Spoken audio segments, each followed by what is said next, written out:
Hey everybody, Nightmares Nightly here. This story was written by Tobias Malm. If you enjoy this story, please check out his new novel, The Cave to Another World, a story about a world where humans never evolved. It expands upon what happens in this story that we're about to read, and this just so happens to be one of my favorite stories that I've read in a long time. I'll leave links in the description and the comments down below. Now, without further ado, let's get into it. I came home a year ago. Alex didn't. He was my best friend, the only one I could share everything with. Now I have no one but you, strangers on the internet. Sometimes it feels like I didn't return from that place either. At least, not as myself. A part of me, perhaps my desire to live, stayed behind. I guess you could say I'm depressed. It isn't until now that I feel ready to tell anyone about what happened to us.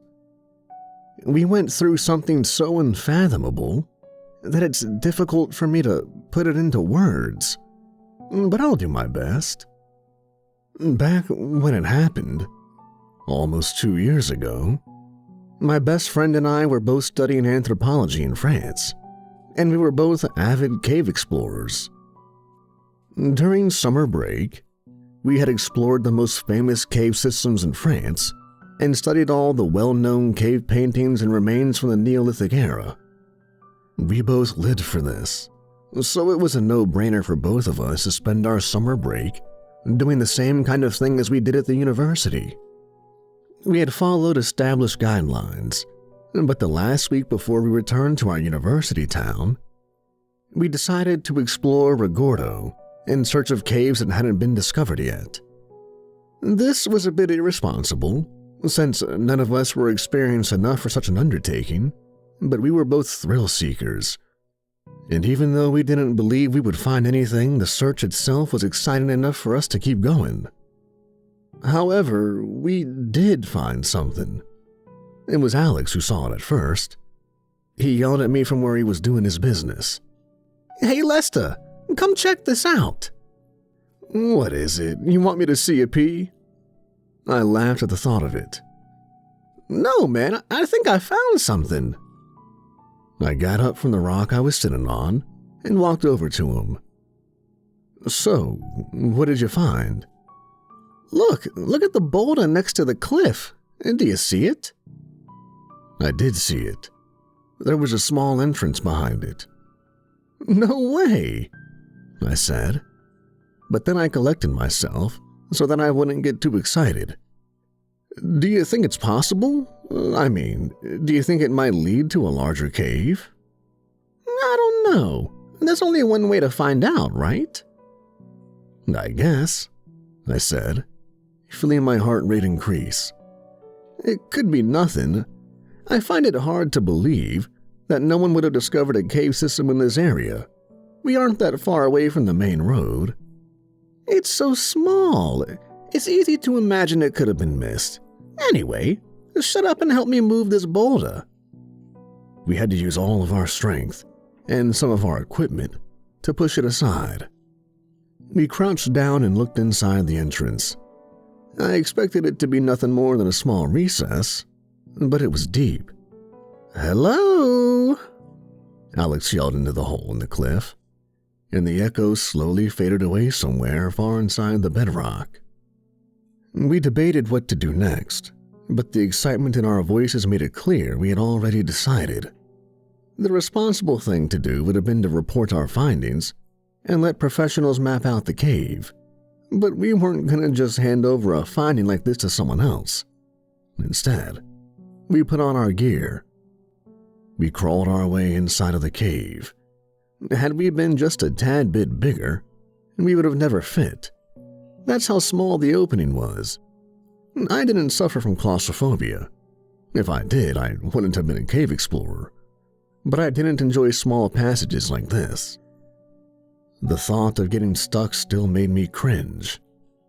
I had read enough horror stories about cave explorers getting killed that way to do my best to avoid crawl spaces, but in this case, I made an exception. Alex went in first, and I followed close behind him. A few meters in, a cold wind reached us. "Are you feeling this?" Alex asked as he pushed his body through the small cave. "That's a cross breeze." "Good," I said, with some relief in my voice. "That means there's an opening somewhere further ahead." The cold air coming from inside the cave smelled fresh. It was exactly what we needed after having spent the entire day under the scalding heat outside. A short while later, however, we began to freeze. I asked Alex if he knew how it could be so cold. It seemed way too cold to be explained by the airflow, but he was as clueless as me. "Is it getting tighter or wider? I can't tell." "I'm not sure either," Alex said. We kept going. My body ached. In some places, it was so narrow that I thought I would have to break my ribs to get through. The cave went upward, forcing us to climb, and then it went down until it turned sharply and continued to the south. The total absence of light except for our headlights felt suffocating. We came across a pitch, a steep section that we had to use our ropes to get down. We had never tried cave diving before, and I felt really stupid doing it now, given how risky it was. A few more dangerous squeezes followed. The dust on the ground kept getting into my mouth. By now, I was exhausted. "I think we should turn back. I'm getting too tired, and frankly, I'm starting to worry a little bit. We've been here for more than an hour. Perhaps we should try again tomorrow." "Don't give up, Lester," Alex said. "It will be extremely difficult to go back the way we came. There's no way to turn around. Our best shot is to keep going and try to find the other opening." I could hear fear in his otherwise confident voice, something that scared me just as much as our predicament. Just moments later, Alex spoke again. "There's an opening ahead. It leads to a larger room, just a few more meters." I had to push Alex to press him through the opening, and as soon as he was out, he pulled me out. The room was big enough for us to stand in. It was only illuminated by our flashlights and headlights. Looking back at the hole we just came out of, it was clear that it was too small for us to enter. Squeezing yourself out of a tiny hole is one thing, crawling inside of it another. Realizing this, my heart almost stopped. If the hole that let the cold air in was too small as well, if there was such a hole at all, we would die in here. I pointed my flashlight at Alex's face. His frosty, agitated breath told me he was just as terrified as I was. Slowly, we tracked the walls with our flashlights. To our relief, there was a second opening big enough for us to enter. Before I had time to cool down, something inside of the opening caught my eye. It was a skeleton, covered in some dark clothes. The lower part of his body was still inside the hole, meaning he or she must have died trying to crawl out of it and gotten stuck. "Shit, Lester," Alex said. "It's good news," I said with a shaky voice. "It means we're gonna get out." We sat down next to the remains, first to examine it, and then to move it so that we could enter the small opening. The skull was lined face down, but based on the color of the bones, we immediately saw that this skeleton wasn't prehistoric. There was no soft tissue left, but as far as skeletons go, it looked rather fresh. Alex reached for the skull and carefully picked it up and held it in front of us. "Give me some light," he said. I shone my flashlight on the face of the skull. It almost looked like it was smiling at us, a big, horrific grin. "Put it away," I said. "Wait, look at it. There's something." "What?" I asked in a whisper. "Can't you see it?" I was too stressed to see anything particular with it. "It's surprisingly elongated." He turned the skull around. "The back of its head is massive, and look at the top. Not very globular, you see." I began to see what he was talking about, but my mind didn't grasp what he was trying to tell me. "So," I said. He turned the skull around so that the face was staring at us again. "Look at its facial structures. Very pronounced." "What are you trying to say?" "Its eyebrows are heavy. Look, Lester, I know this is going to sound crazy, but I think we're looking at the skull of a Neanderthal." "That is crazy," I said, although I could clearly see the similarities from the skulls we had been studying in class. "Look at the bones. It must have died at least within this century." "I know, and yet this is clearly the skull of a Neanderthal. I mean, I know Neanderthal DNA in humans can affect the shape of the skull, but this is something else." "Do you think the environment in the cave could have helped preserve the bones this well?" "I don't know.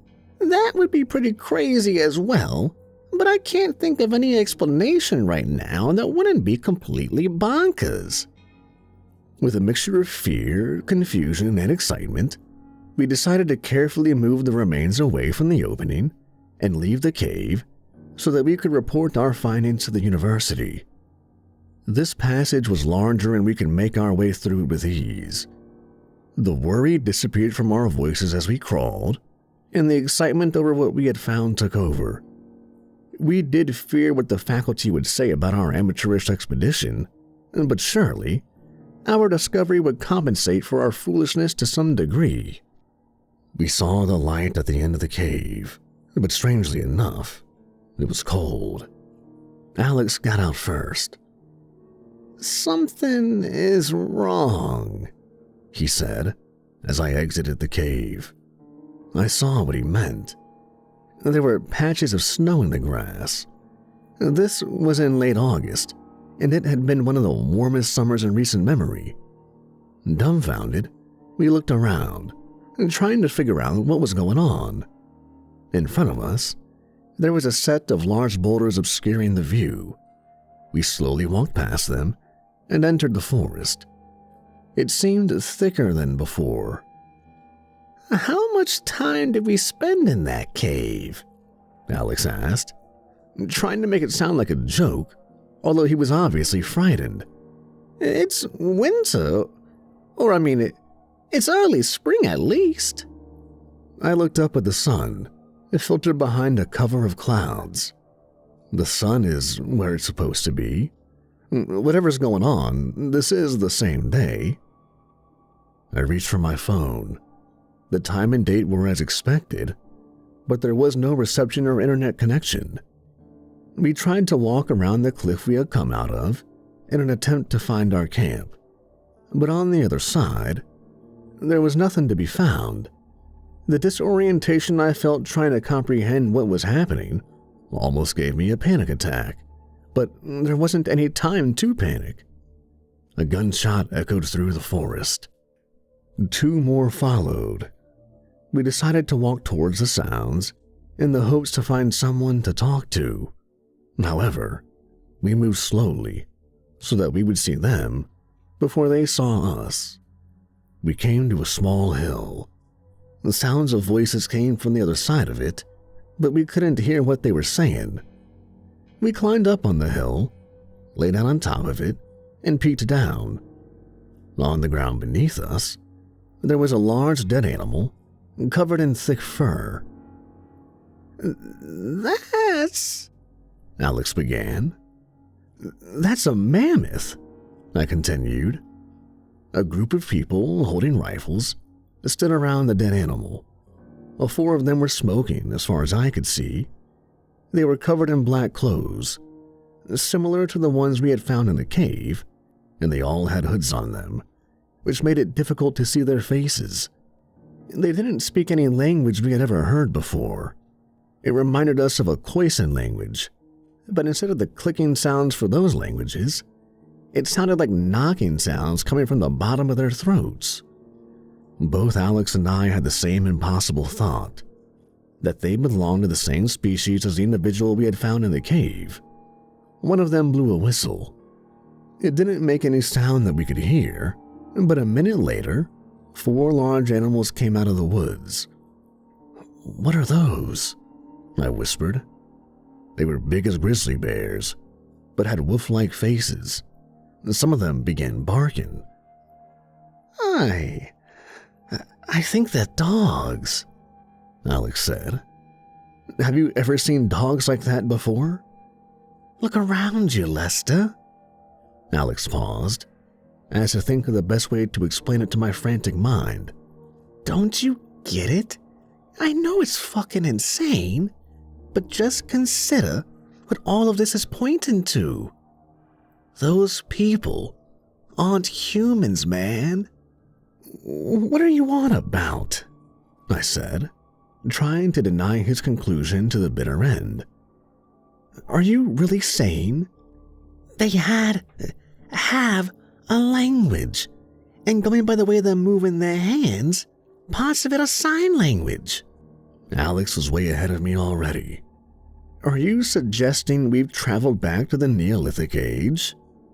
No, they have guns. As you said, this is the same day. It's just not the same Earth. I don't think Homo-Sapiens led them to extinction here. This is incredibly fascinating, Lester. I can't believe it. It feels like I'm dreaming, but you're seeing the same thing, right? I mean, I'm not lying in that cave slowly dying from carbon monoxide poisoning, am I? No, I'm seeing it too. Well, look at them. They domesticated the dog, but they bred them into something different than we did. And look, they didn't exterminate the megafauna. That points to a smaller population like we always suspected. I still didn't know what to think, but I began to entertain the idea. It could explain the weather as well, I said, while I watched how one of the presumed Neanderthals petted one of the huge dogs.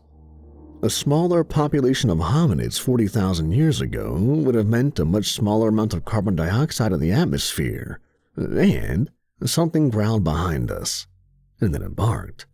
Our blood ran cold. I looked behind. One of the large hounds had found us. "Lester?" Alex whispered, as our eyes met. The beast charged at us. We had no choice but to run down from the hill, right into the arms of the cloaked men. They gathered around us, pointing their rifles at us.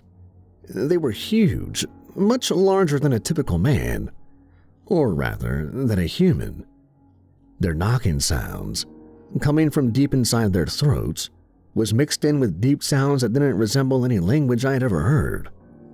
From what I could tell by their hand movements and agitation in their voices, they seemed just as distressed as Alex and I. Their faces were shadowed by their hoods, but I could still see that they had the typical Neanderthal facial structures. My thoughts, still having trouble accepting what was happening. What will they do? I heard myself ask. As soon as I opened my mouth, one of the Neanderthals yelled something at us. "Haluska, haluska."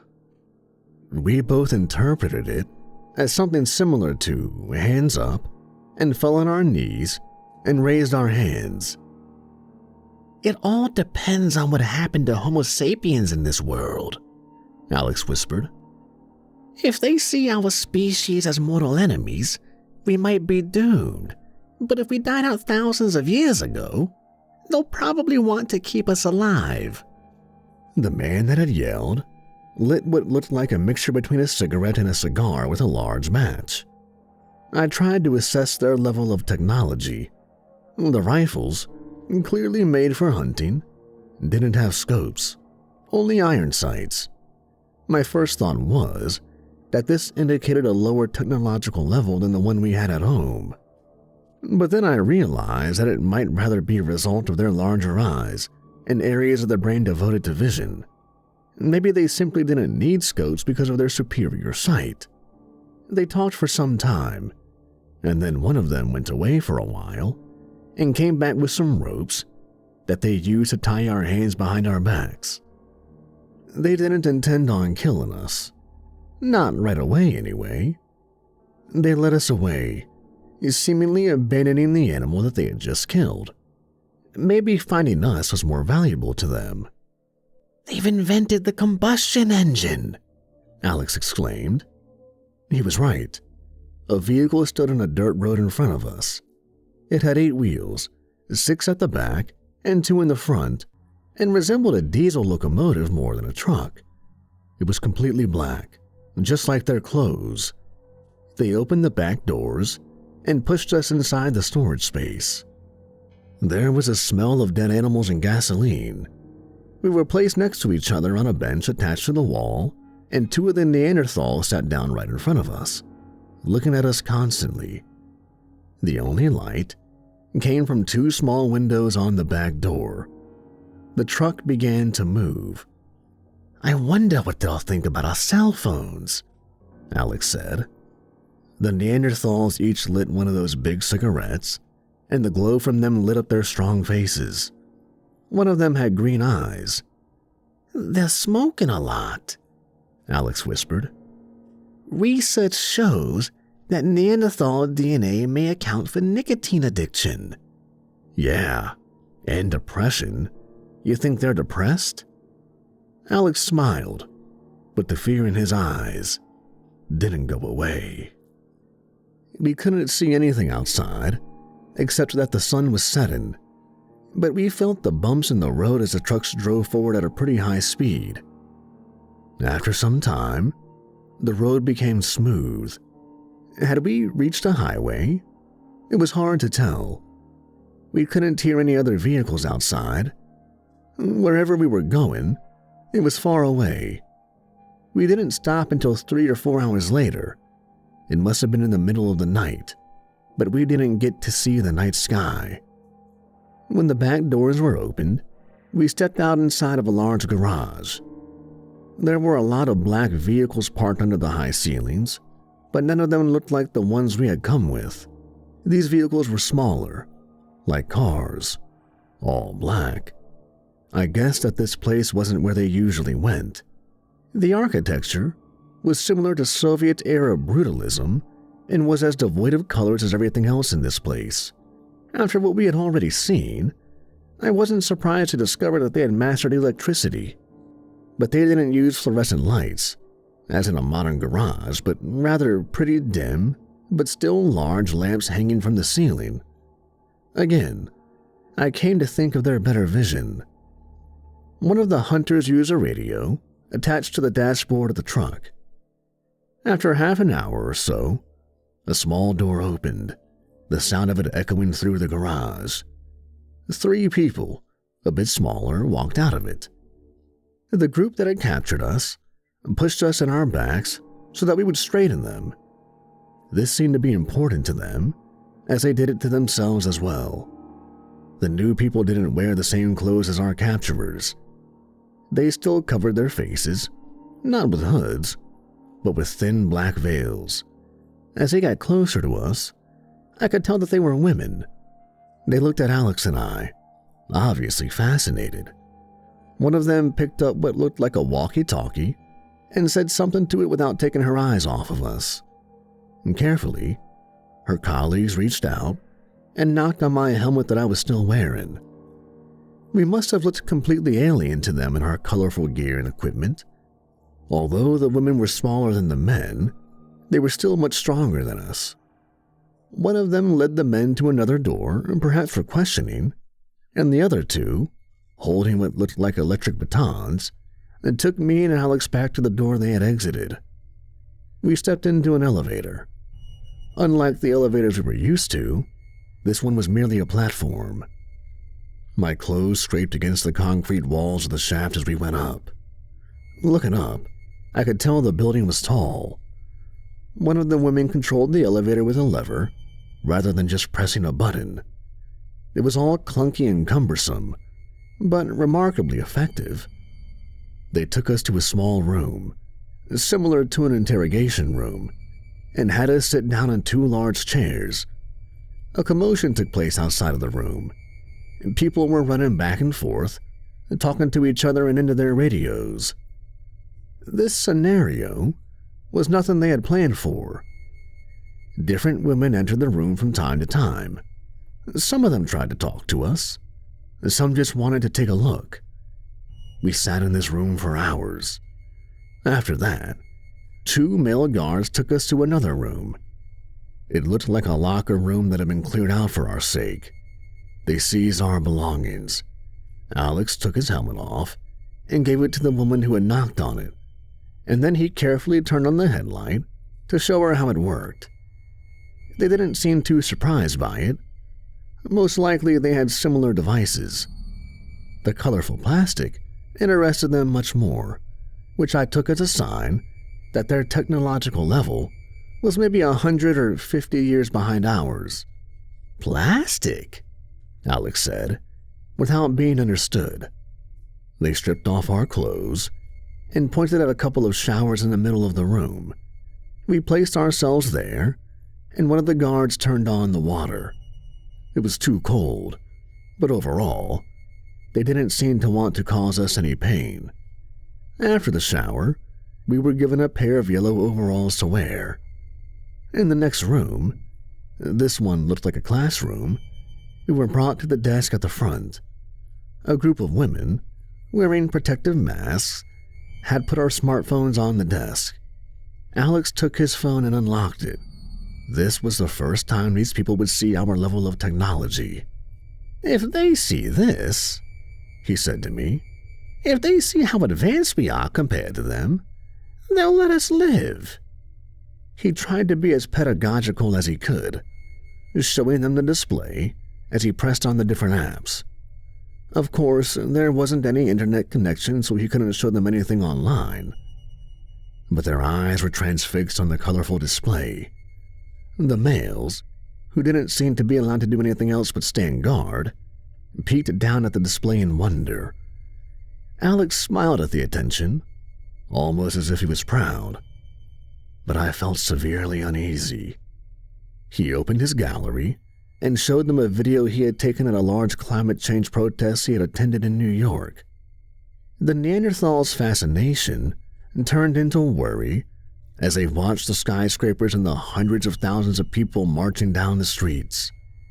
After this, one of the women looked at us suspiciously as she picked up a phone on the wall and called someone. After some deliberation, 2 women with batons led us into the elevator again.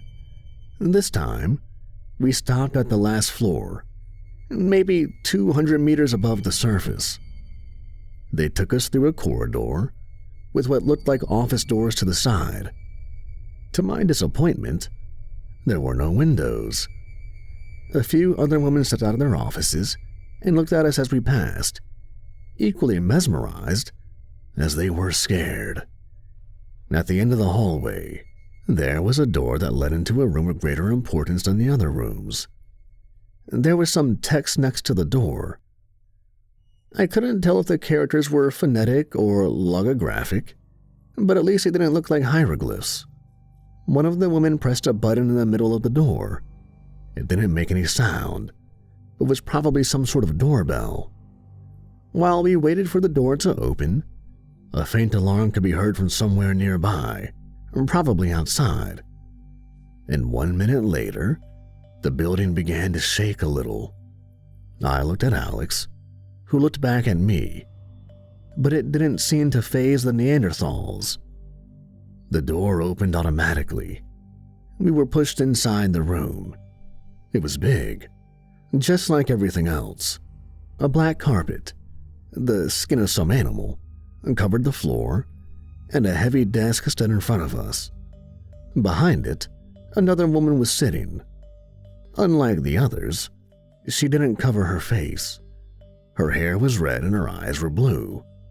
She wore something similar to a jumpsuit, not black, but light gray. She inhaled the smoke of a wooden pipe, rather than from one of those cigarettes, and as she exhaled, I could smell that she was smoking a mix of tobacco and marijuana. Behind her, there was a large window, but nothing but darkness could be seen outside. There were no electric lights, which meant we weren't in a city. Perhaps they didn't even have cities. The woman who brought us here placed her batons at the fold of our knees, giving us an electric shock so that we fell in front of the massive desk. Alex yelled out in pain, but didn't look as scared as I was. My body trembled with fear. The woman sitting behind the desk got up from her chair and walked over to us. They spoke over our heads while we remained silent. They wouldn't understand us anyway. They won't harm us.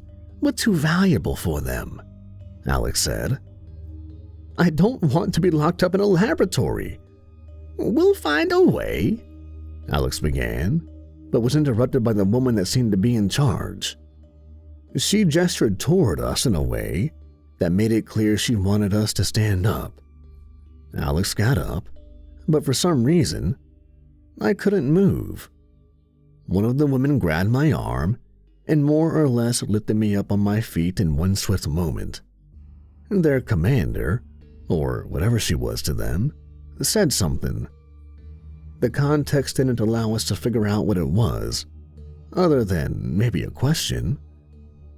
She led us to one of the walls, between two bookshelves filled with what looked like screw-bound books. There was a world map. At first glance, it didn't look like Earth. Alex took a hesitant step forward, and when the woman didn't seem to mind, I did too. I don't get it, I said, way too stressed to think clearly.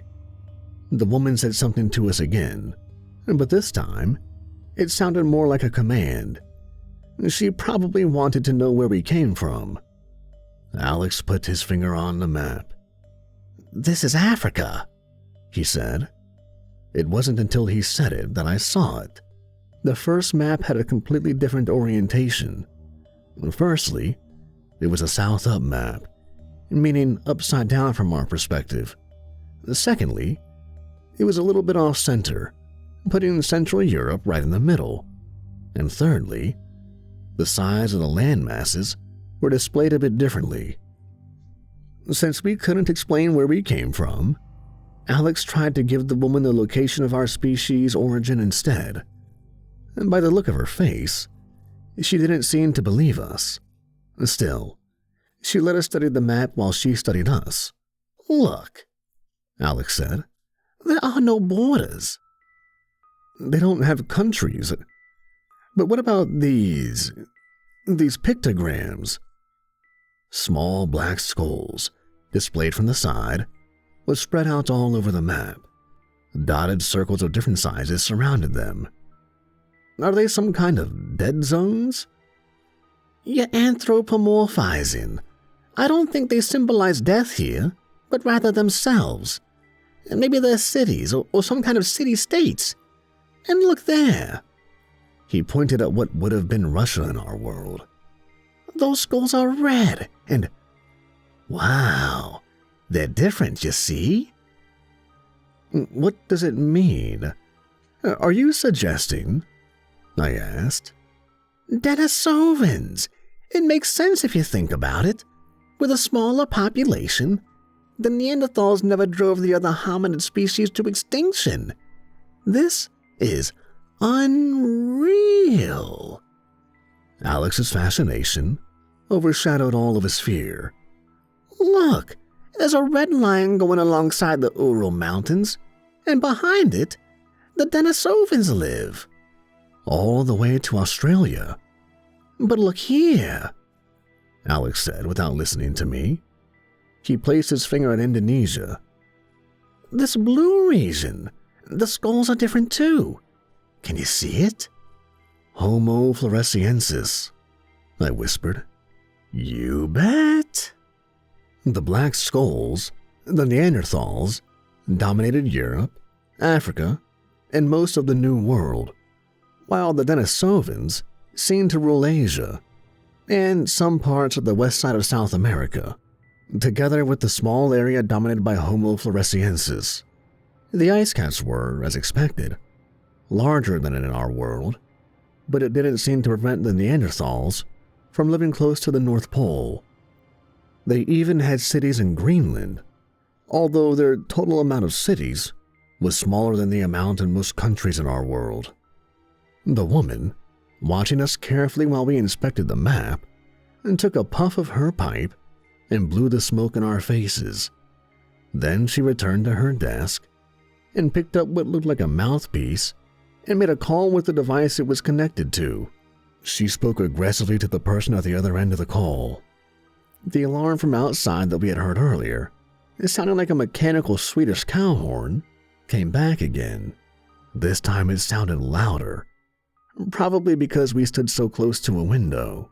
The woman didn't seem to care about it, but she raised her voice a little to compensate for the noise.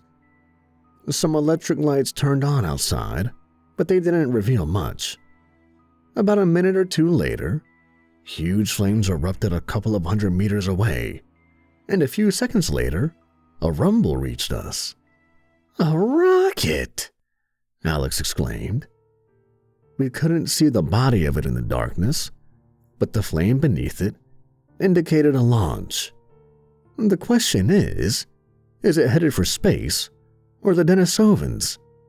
After this meeting, the purpose of which we couldn't understand, we were taken to a large cave system beneath the tower structure. It soon became apparent to us that it was a mine combined with a subterranean prison camp. The conditions were, to say the least, hellish. There were hundreds of cells carved out in the bedrock, coupled with prison bars, and some of them filled with 4 to 5 people. They were all wearing yellow overalls, just like us, which made my heart sink to my stomach. Denisovans, Alex whispered. He was right. Most of the prisoners weren't Neanderthals. They looked at us, with what looked like confusion in their eyes as we walked past the cells. It was dark, the only light coming from small lamps hanging from lines in the ceiling, and it smelled of burnt rubber, tobacco, and excrements. Prisoners walked in columns, while cloaked Neanderthal men whipped them from behind, ordering them to move forward. They were all carrying shovels, pickaxes, hammers, chisels, and pans. Do you think they're done with us now? Do you think this is where we'll end up? They've seen the proof. They know about our world. Either they might try to reach it themselves and discard of us, or they might need us to help them with their mission. I don't know, Lester. They unlocked a cell that had a pretty good view over the mine and pushed us inside. During the night, all we could do was listen to the echoes of the pickaxes, the whips, and the Denisovans' screams. Poor beans, I said. I'm sure there's a similar cave in Asia filled with Neanderthals. There's a certain balance here, you know? What do you mean? Everyone has their corner of the world, he said. The animals aren't being systematically brought to extinction, and the environment isn't being destroyed. It just took a few Homo-Sapiens escaping Africa to ruin all of it.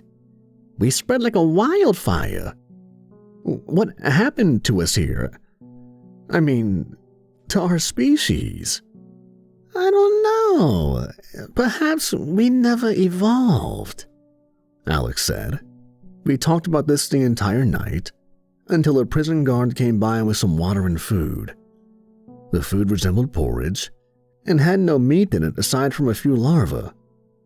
It was utterly disgusting. We lived like this for about 3 weeks, unable to leave the cell. We had to do our business in a bucket that was emptied once a week. It was as humiliating as it was repulsive. I feared we would die from dysentery. Finally, one of the women from the tower, accompanied by a group of armed prison guards, came down to us. She looked at us with dismay in her eyes, although it was difficult to know exactly what emotions the Neanderthals were showing with their expressions. They led us outside. The daylight hurt our eyes, even though it was filtered through a thick mist. We stepped out on a large square beneath the tower. I looked up and saw the structure, completely black, disappear into the fog above. A group of Neanderthal men, maybe 50, stood in formation in the middle of the square while a woman stood in front of them, talking and gesturing. These Neanderthals dressed differently from the ones we had seen so far. They had black metal helmets and were armed with rifles with somewhat shorter barrels. Soldiers, I thought. "My God," Alex said, as he pointed at the sky. Out of the mist, accompanied by the deep sound of a horn being blown not far from us, a huge airship, resembling a pitch-black zeppelin, descended. Some of the soldiers spread out and grabbed the lines that were thrown down from the airship and helped it land in the middle of the square. The rest of the soldiers formed two lines next to the entrance of the ship, and their commander placed herself in the middle, ready to welcome the people who had just arrived. We were led forward until we stood behind the commander. It became clear the ship had arrived because of us. Most likely, it was a group of higher-ups that wanted to investigate us by themselves. We looked on with anticipation as the doors opened. Another group of women exited the ship, dressed in red uniforms that looked a bit more decorated than the ones we had seen so far, and walked towards us. The commander in front of us saluted them by bowing, as did the soldiers. By reflex, I did the same thing, but Alex remained still. The new group examined us closely. One of them stared Alex down while she grabbed his chin and turned his face left to right. I was scared out of my mind. I couldn't imagine a way out of this. A group of soldiers came out of the airship, joining the others. It was clear that our arrival was considered a high priority and that the security at this site was being enforced. Another black vehicle, this time the size of a bus, drove up to us from an arched opening at the other side of the square. We were forced to enter it together with the woman and 5 soldiers. This time, we could see out the windows. They didn't drive us very far, just to another location on the site. The large dark buildings, including the tower, felt desolated and dismal. Further away, we could see another rocket being moved to the launch pad. "Looks like a V2, Alex whispered. "Probably just a missile." "I wonder what the payload is," I said. "It's probably not made for mass destruction. There aren't any large populations here. Think about that for a second. They've probably never encountered an army of more than 10,000 soldiers, and maybe not even that. They never had the Battle of the Sami. Look at their weapons. They aren't automatic. I don't think they've ever had a reason to massacre thousands upon thousands of enemy forces with machine guns, you know?" The bus stopped on a metal platform, patrolled by one of the prison guards, that descended into the ground. It took us to an underground road, as broad as a highway, that was illuminated by dim green lights on the ceiling. The bus drove over a bridge. Tons of water flowed down from above on both sides. The roar of the waterfall was deafening, and the mist rising from underneath engulfed the vehicle. "It's amazing how much they've built," Alex said. "Using slaves, you can accomplish anything," I said sarcastically. The bus stopped on the other side of the bridge. First, I didn't understand why, since we were still in the middle of the road. But then I noticed the small door to our right side. One of the women got up and pointed at Alex. A confusion came upon his face. A soldier stood up and grabbed his arm, saying something to him we couldn't understand. "Wait, where are you taking him?" I asked naively, as they took him off the bus. Alex! It's all right, Alex yelled. They won't harm us. We're too valuable. You know where I'm being held. Find me. He was halfway out when he finished his sentence. I put my hands on the window as I watched them enter the room with him. Alex, I yelled. And then I whispered to myself, oh shit. Oh shit, oh shit, oh shit. I did my best to memorize everything I saw, and in what order I saw it, so that I could find my way back to that door. Further down the road, a group of Denisovan slaves had to step aside to let the bus pass. Their faces were covered with soot and sweat. 10 minutes later, the bus entered a smaller road, blocked by a road boom barrier that opened after one of the soldiers stepped outside and pulled a lever. The road ahead was a downward spiral that led to what looked like the garage from earlier, except that this one was guarded by soldiers. Why had I been taken to such a secure location when Alex was taken to a small, anonymous room? I couldn't figure it out, but my gut told me it wasn't a good sign. After going down a few floors with an elevator, I was brought to what looked like a scientific facility. The walls were white here, rather than the typical gray, and a lot of the personnel wore red protective masks. They placed me in a small chamber, dressed me down completely, and washed my malnourished body with a large hose. The cold water made my body shudder and numb. When they were done, they sat me down on top of an examining table in another room. My teeth chattered against each other. I felt hopeless and began to cry. The last time I cried was when my girlfriend broke up with me in 7th grade. The Neanderthals took a step back when they saw me bawl my eyes out. One of the researchers took a cotton swab and collected some of my tears. They checked all the basics: my reflexes, my heart, my ears, my eyes, and embarrassingly enough, my genitals. Aside from the last part, it wasn't much different from a checkup at the doctor's office. The officers consulted with the researchers for a few minutes, and then I was taken to yet another room. It was completely circular. It didn't have prison bars, just a large window made out of enforced glass, but it was clearly a cell. It only contained a bunk bed and a big stool that I soon figured out was a toilet. Luckily, I was able to flush it. As soon as I had entered the room, the door was locked behind me. I stepped up to the window. They were all standing on the other side, watching me. One of the officers lit a cigarette. A loudspeaker in the ceiling crackled to life, and a voice began speaking. I can't understand you," I yelled. Of course, they knew that. Most likely, they were only testing the system. I had studied the remains of their species for years, always imagining them in a Neolithic context, as troglodytes wielding spears.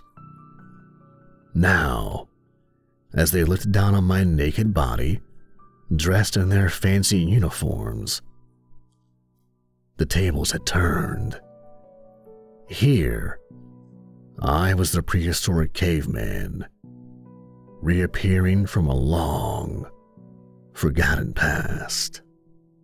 The food they gave me here was a little better than the food we were given before.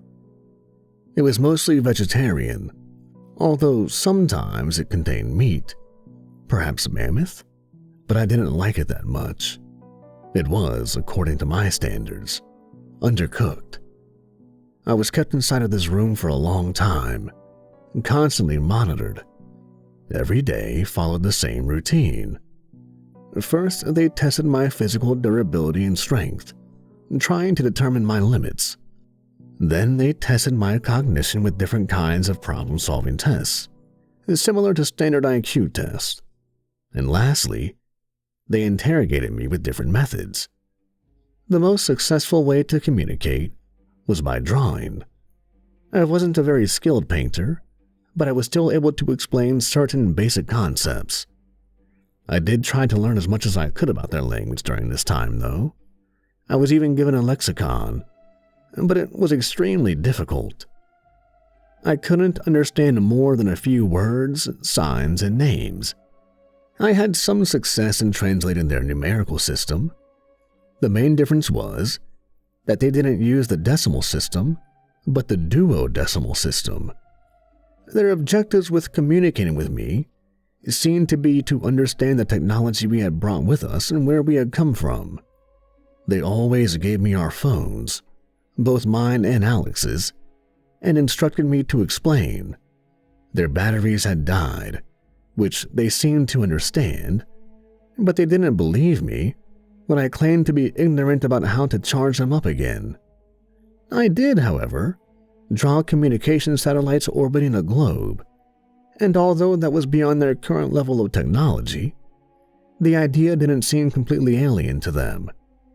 If anything, they seemed rather impressed by it, as if they had just begun to think about such things themselves. As to my place of origin, I deliberately lied to keep them from blocking the passage for me in case I'd be able to escape later on. Interestingly enough, they never resorted to torture. They appeared to care a lot about my health, even though I was still losing weight at an alarming rate. One day, during one of the interrogations, they showed me black and white photographs of fossils. On one of them, there was a skull. It had belonged to an anatomically modern Homo-Sapien. The interrogator put a world map on the table and pointed to an area in East Africa. I nodded and inspected the region more closely than I had done before. And to my surprise, I noticed a pair of large lakes, but still tiny on the map, in the vicinity of what would have been Tanzania in my world.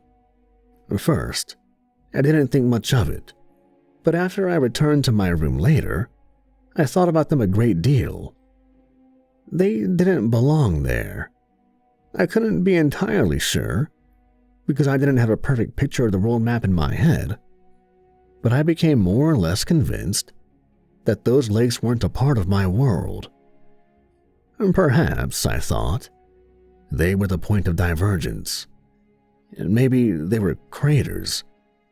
Something must have hit us in this world before we had time to leave Africa, I thought, but after the ancestors of the Neanderthals did.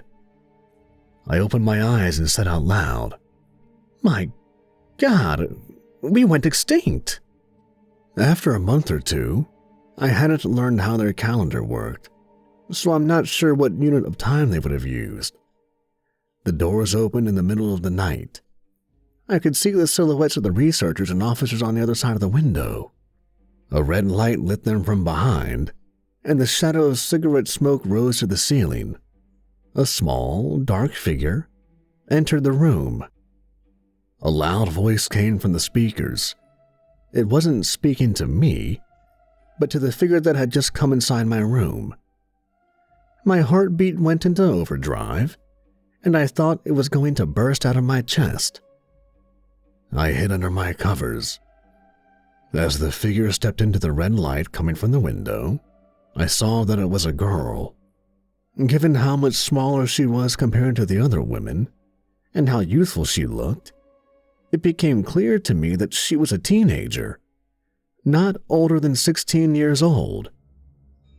It didn't take long for me to understand what was going on. Their reproductive ethics were nothing like my own. I quickly got up from the bed, covering my naked body with the covers, and walked over to the window. "You can't do this," I yelled, banging on the glass with both of my hands. "Get her out of here, please." It was hopeless. I tried to open the door, but it was locked as usual. The girl hid away in a corner when she saw me, and I hid away at the other end of the room. The speaker kept talking, and after a few minutes, the Neanderthal girl tried to approach me. She slowly walked towards me, but as soon as she came too close to me, I quickly ran to the other side of the room. Was she forced somehow? Perhaps they threatened her family? Or had she volunteered out of honor? It didn't matter. I was being forced. They had tested my abilities, compared my hereditary potential to their own, and decided to mix their species with mine to create a superior being, perhaps to finally outcompete the Denisovans. You don't understand. It's a mistake. You're dooming yourself into oblivion. I didn't know how to explain it so that they could understand. I kept running away from the girl as soon as she came close. In the morning, when the lights turned on, I could see her more properly. She was wearing thin fabrics, revealing her naked body underneath, and her hair was black. She looked sad, but there were no tears in her big eyes. Her rapid breathing made it clear to me that she was just as afraid as I was, if not more. They didn't feed me, nor the girl, this day. I began to cry for the second time in this place. They knew what they were doing. No food or water until... Realizing this, the futility of it all, I once more banged on the window. "She's a child, God damn it!" My voice echoed into nothingness. The Neanderthal commander lit a cigarette. According to these people, I had to assume, it didn't matter how young the girl was, as long as she was fertile.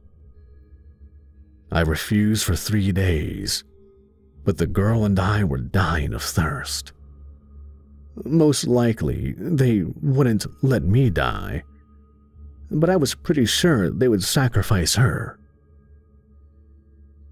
In the end, I couldn't let that happen. During the 3 days, I tried to communicate with the girl. Of course, we didn't understand each other, but we did learn each other's names. Her name was Dura. I cried for the 3rd time during the act.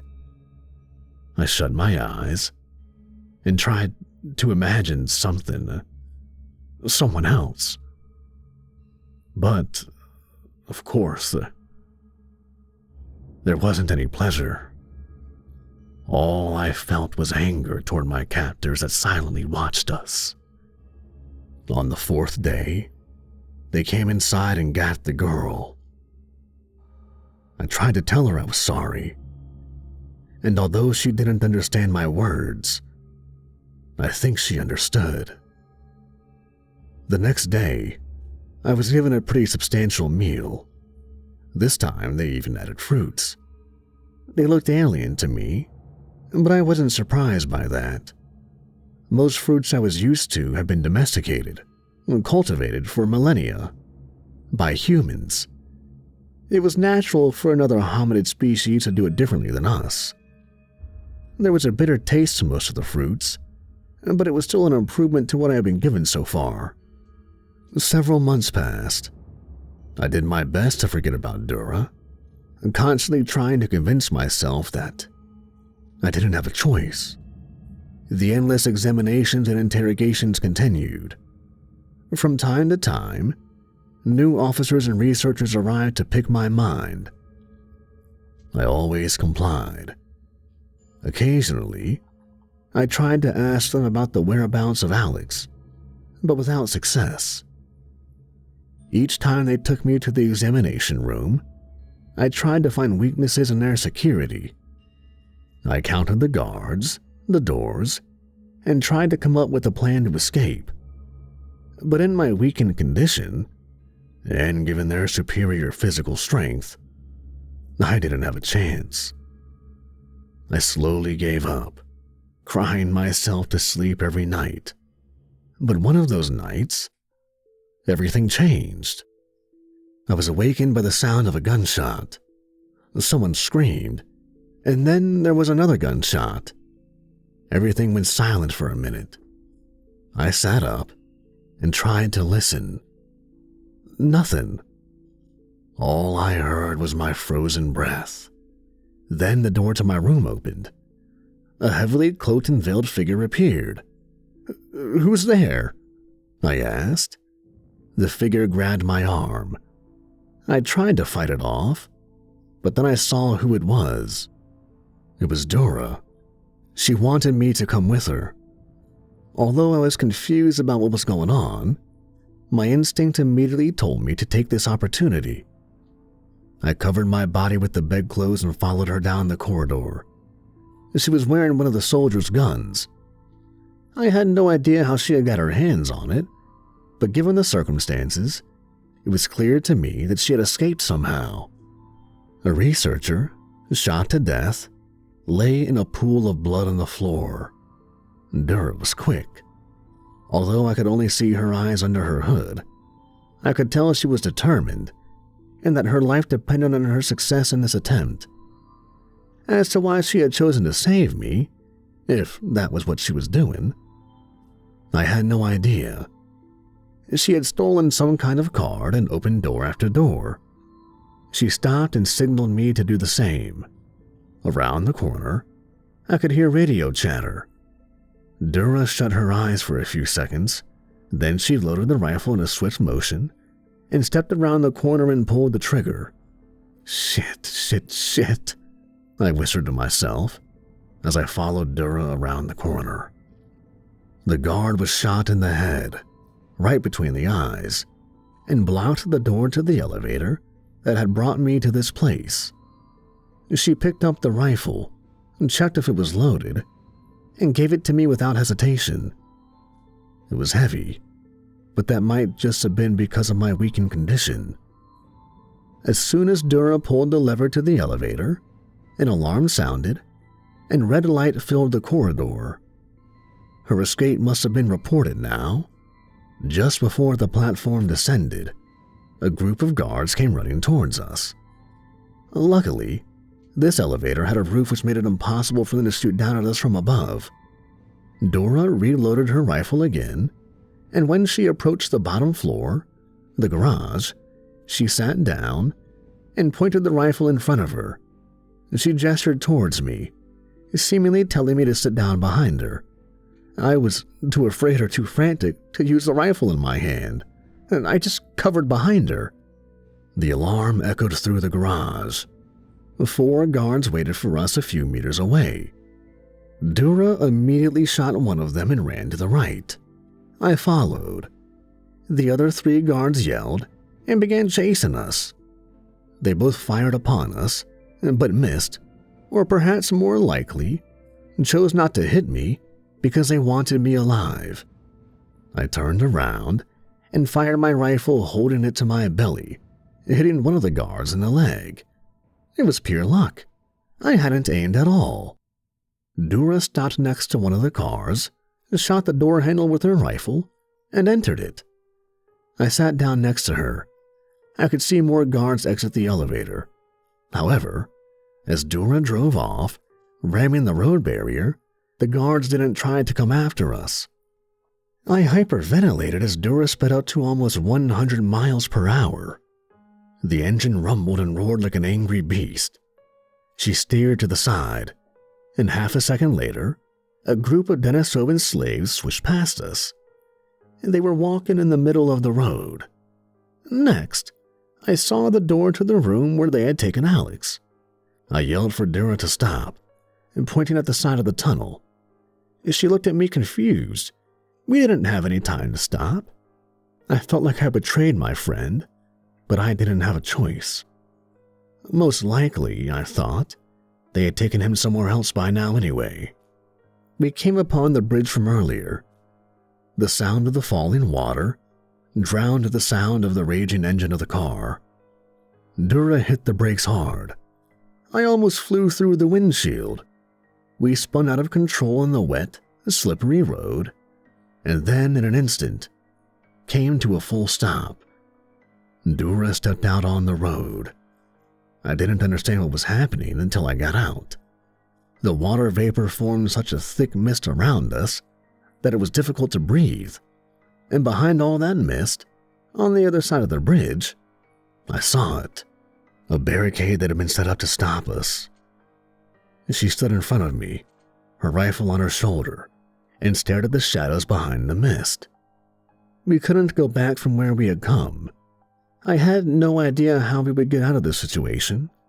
Dura didn't share my uncertainty. She turned around and walked towards me with assertive steps. I was confused, scared and ready to give up, but she still seemed to know exactly what she was doing. She grabbed my hand and said something I couldn't understand and dragged me to the ledge of the bridge.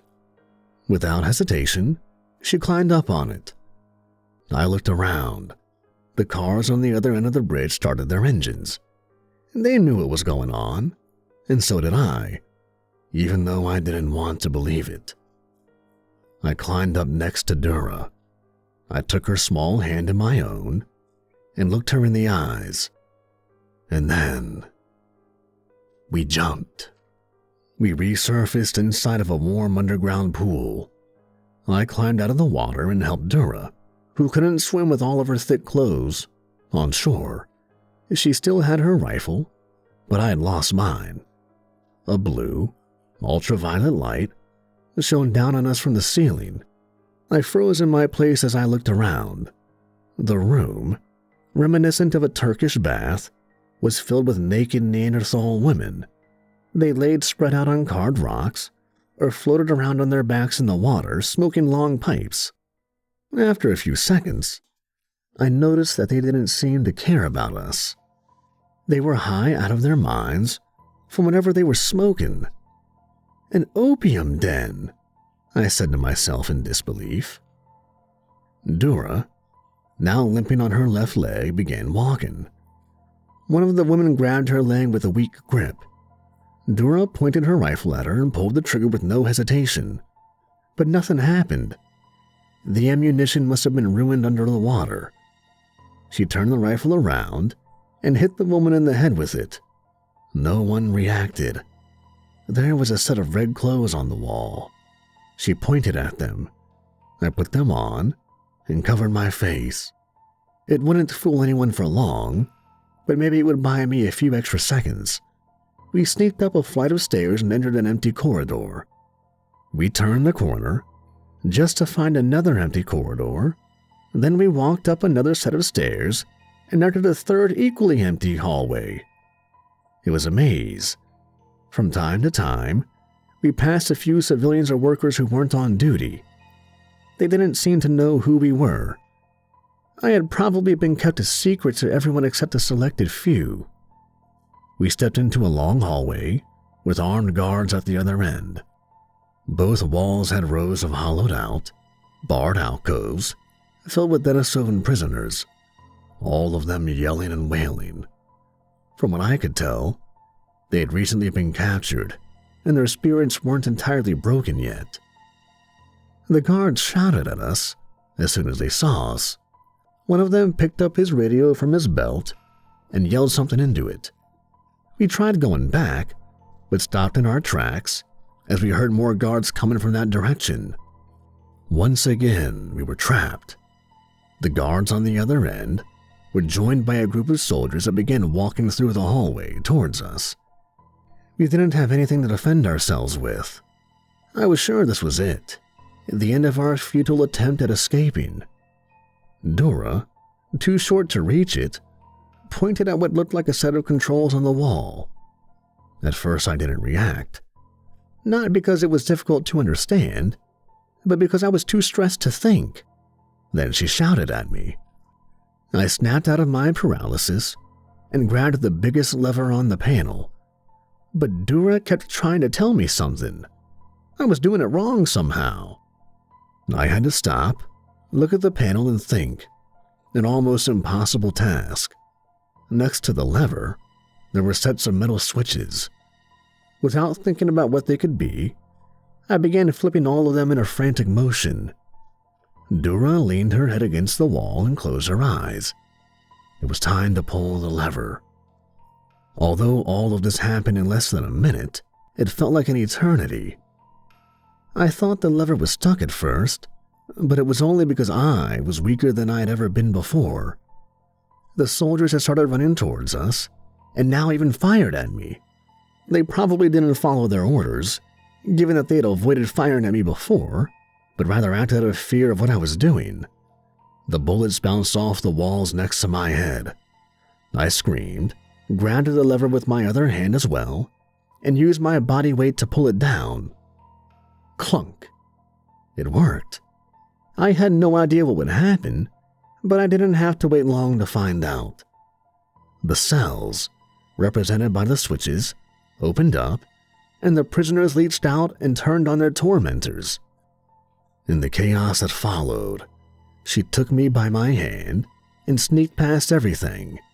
In the middle of the hallway, close to the floor, there was a ventilation shaft.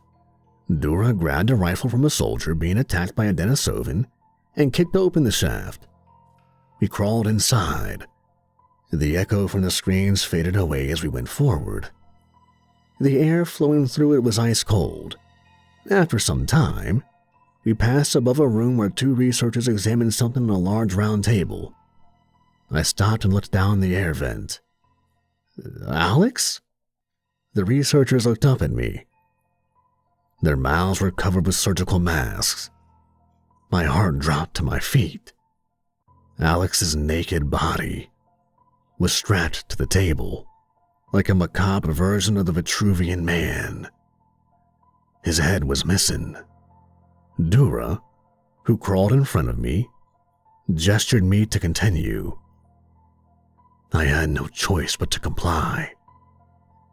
My God, he's dead, he's dead, he's dead, he's dead, I whispered, trying to hold my tears back. Maybe he had died by mistake, or maybe they had chosen to examine his body while they focused on my mind. A numbness came over me. It suppressed my panic. My best friend was dead. I heard his words like an echo inside my head as I kept going. There's a certain balance here, you know? We crawled, climbed, and jumped down to different floors. My hands turned freezing cold from the metallic surface, then red, then numb, hard, and pale. If I didn't get out of here soon, I would get frostbite. When we finally did get out, we found ourselves inside of the mine. The slaves didn't do anything to stop us. In fact, they acted as if they were afraid of us. I felt for them while we ran past them, trying to find our way up to the surface. Their misery knew no limits.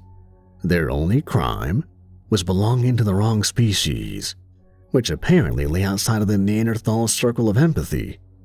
I wondered what life was like in the heart of the Denisovan civilization.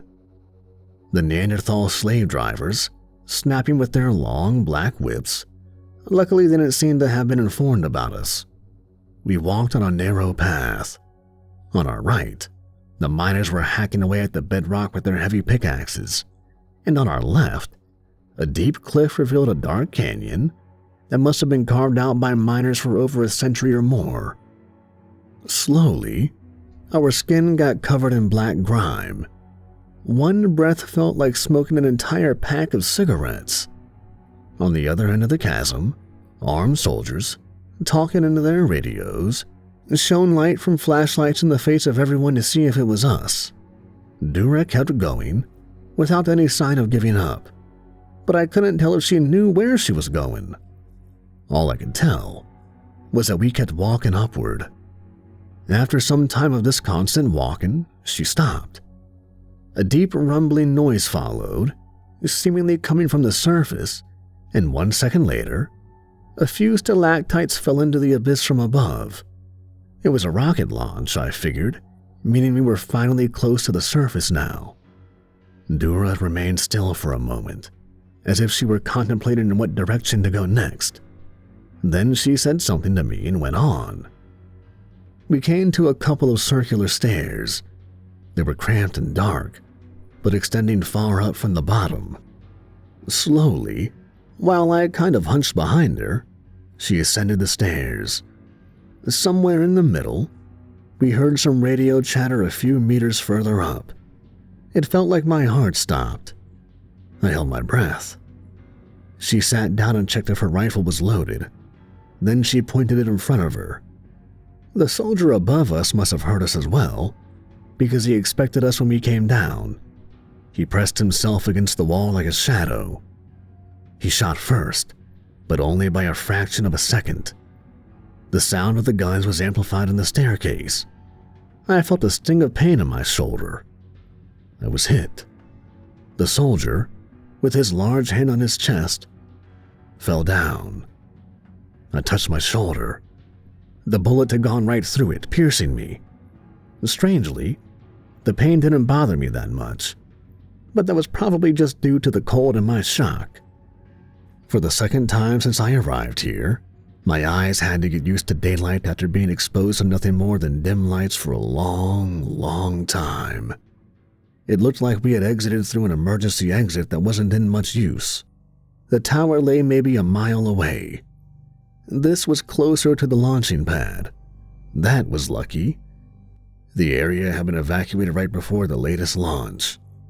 Loud sirens, blasting a deep and eerie sound, could be heard from the tower. They were in a state of red alert, all because of our escape. 2 airships hung in the air, with a thin layer of snow on top of them. I looked around. It wasn't summer anymore. A few meters away, there was a parking lot. It was empty except for a truck. The guard on the staircase must have arrived in it. It was of the same type as the ones the hunters had used. Dura climbed inside. It made sense. We wouldn't have gotten far by foot. But the road led right through the site. She started the engine, just barely reaching down to the pedals. She gave me the rifle. This was it. The only way out. The soldiers were approaching. They fired at us, but as soon as we reached full speed, there wasn't much that they could do but watch us race past them. The large truck almost fell over, balancing on the left side, as Dura took a sharp curve next to the tower. I pointed the rifle out of the window to my right and fired at a couple of soldiers entering 3 cars that resembled black Ferraris from the 80s. But I didn't hit any of them. We smashed right through the gates that led out of the site, while the guards jumped away from it. Thankfully, no one seemed too eager to shoot to kill, which made our escape a lot easier than it otherwise would have been. The 3 cars followed us silently. This was the same road the hunters had taken us to after they had captured Alex and I. I kept my eyes open for the hill we had climbed. Would I be able to get back? I had lost a lot of weight since I got here, and would probably fit inside the opening by now, and Dura was definitely small enough. I wasn't about to leave her in this hostile place, not after she helped me escape. A woolly rhino, amazing to see even in my present condition, stood on the road in front of us. Dura ignored it and kept driving at it right at full speed. She looked at it with determination in her eyes. I was getting nervous. What are you doing? Turn left! I began to point with my hands to try and make her understand. She didn't listen. I even tried to turn the steering wheel, but she pushed me away with a forceful growl. And then, only a second or less away from hitting the rhino, she sharply steered to the left. I fell to the side. She had known exactly what she was doing. Behind us, there was a loud crash. I peeked out the window. Our pursuers hadn't seen the rhino and smashed right into it. A fatal frontal collision. The leading car was flying in the air, landing on its roof, and the others rolled over. Dura's decision to sacrifice the rhino, now lying dead on the road, had hopefully bought us the time we needed. Holy shit, I said, and relaxed a little for the first time since we escaped. I put my hand on my shoulder. It had begun to hurt much more now. Dora took her eyes off the road for a second. When she saw the pain in my face, she looked genuinely concerned. There was a stillness on the road. The moon, a moon with no footsteps on its surface, could faintly be seen against the blue sky, and the sun was about to set. It was dusk when I saw the hill. "Stop!" I yelled, and pointed at it. I tried to say a few words in her language to make her understand. She seemed confused, but eventually stopped the truck. There was no time to lose. I pointed at myself, and then toward the hill. Then I grabbed her arm and made her follow me into the deep forest. We plodded through the snow, almost drowning in it. It would be easy for the soldiers to follow our tracks. I looked back at the road. 2 black spots could be seen in the sky, slowly growing larger. The airships, they were coming for us. I had to find the cave fast, but after all this time, it was difficult to remember exactly where it was. Soon it would be completely dark. We climbed the hill and went down on the other side. This was close. 15 minutes later, I found it. There was no snow near it, as if it had been melted away due to the hotter air coming out of it. Dora, understandably confused, looked at the small entrance. My arm ached, and my entire body was shivering. If I didn't get back to my world soon, I would die of hypothermia. To fit in the opening, and especially the second opening inside, we had to take off as much of our clothes as possible. I tried to communicate this to Dora, but I'm not sure how successful I was. I began taking off her heavy cloaks and capes that she used to blend in with the guards, while I pointed at the entrance. She just stood there, looking at me with the saddest expression I've ever seen. Her cheeks were red from the cold, and her large nose runny. Her clouded breath was rapid, revealing her fear. When one of the last garments fell off of her body, her eyes fell on her belly, and as I looked down at it, I saw why. She was heavily pregnant, carrying our child. There was no way for her to enter the second entrance in that condition. No, no, no, no, no, I whispered as I began to cry. A million thoughts went through my head. I knew the airships were getting closer for every second. They hadn't seen us yet. It was imperative that they didn't find, or at least took special notice, of the cave. I put Dora's clothes back on her. There was no escape for her. She was going to get caught. And I was too scared, too weak. This moment is the one I'm most ashamed of. She had gone through all of this, trying to save the father of her child and herself, even though, and maybe because, she was pregnant. And I didn't have the guts to stay at her side in this defining moment. I pointed to the right, tears running down my cheeks, and told her to go in that direction. And then I pointed at myself in the cave.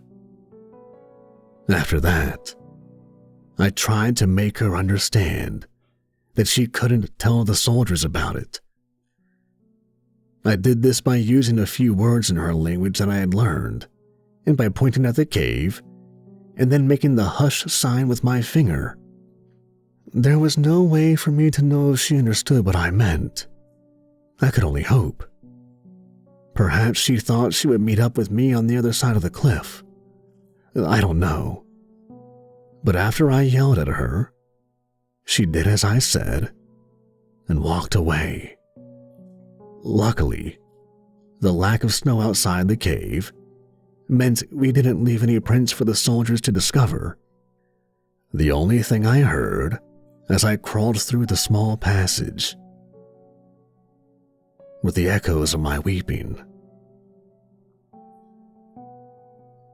I've returned to the cave once a month, and there haven't been any signs of anyone coming out of it.